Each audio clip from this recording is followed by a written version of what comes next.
In the era of big data, more and more companies are using experimentation to make decisions about business strategy. An e-commerce company might be wondering how additional product suggestions affect order size. A social media network might be tinkering its recommended algorithm to increase user engagement. A bank may be trying out new promotional strategies to increase deposits. In each case, to understand the effect of the new strategy, the company is likely to rely on every scientist's favorite tool, a randomized control trial.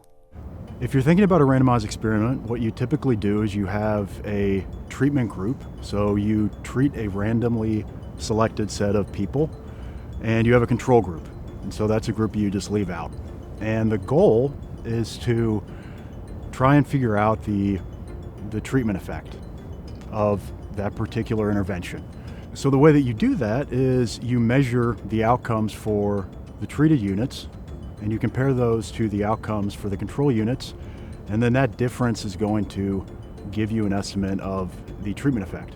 But there's a bit of nuance in there, and this is where our particular research comes into play. And that's what if people in the treated group and the control group are somehow connected to each other? That's Chicago Booth principal researcher David Puelz. He and his co-authors created a new method that can help experimenters incorporate interference into causal analyses. When an experimental treatment can change the behavior of the units outside the treatment group, it's known as interference. And given all the direct and indirect ways that people influence each other, it's a ubiquitous phenomenon for data scientists to try to suss out cause and effect in real-world conditions. So we can think of social networks. Facebook, for example. People are connected because they're part of the same Facebook group, or they might be friends with each other, they might share similar interests.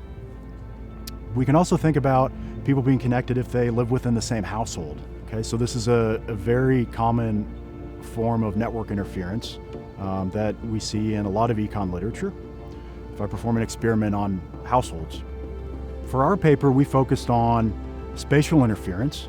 So what if I perform an experiment on the streets of a city?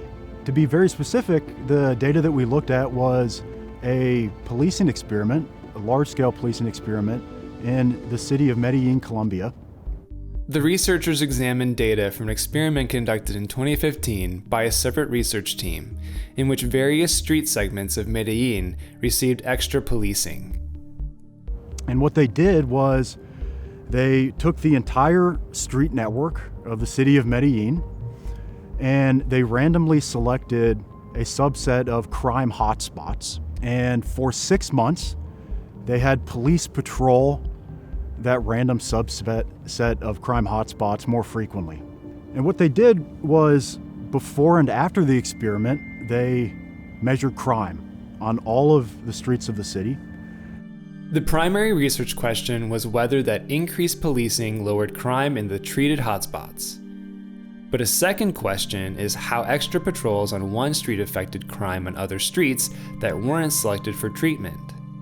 Did hotspot policing lower crime on streets adjacent to the hotspots? Did it simply displace crime to other areas? Okay, so now we're going from talking about just the treated streets and just the controlled streets to streets that are surrounding those that are treated. This is perhaps a more interesting question for policymakers, because if it's just a case that crime is not being decreased, but instead the crime is just happening somewhere else nearby, then this might not be a very good strategy. So this becomes complicated because we're not dealing with very specifically treated streets and control streets, but now streets that are somehow connected to those treated streets. The researchers' method turns the statistical problem into a computational one. They begin by constructing a graph showing each member of the experimental group on one axis and every possible combination of treatment assignments on the other. For Medellin, that meant constructing a graph that would include 37,000 street segments and about 10,000 possible combinations of policing assignments. Then they use an algorithm to narrow this massive graph down to a subset of relevant units, spillover units, or those that aren't treated but may be affected by treatment, and pure control units that aren't treated or linked with any unit that is treated. Using what's called a randomization test, they can then test for a treatment effect between these two groups to identify how relationships between experimental units affect outcomes. In the case of Medellin, they find that, consistent with the results of prior research, additional policing on one street lowers crime on the streets around it.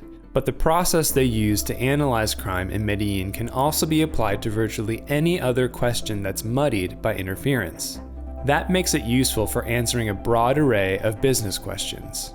So this is the first general approach for randomization tests under interference, and that's why we're so excited about it, because it can not only be used for this particular crime experiment, but it can also be used at Facebook and all of the thousands of experiments that they're conducting every single day, and Google.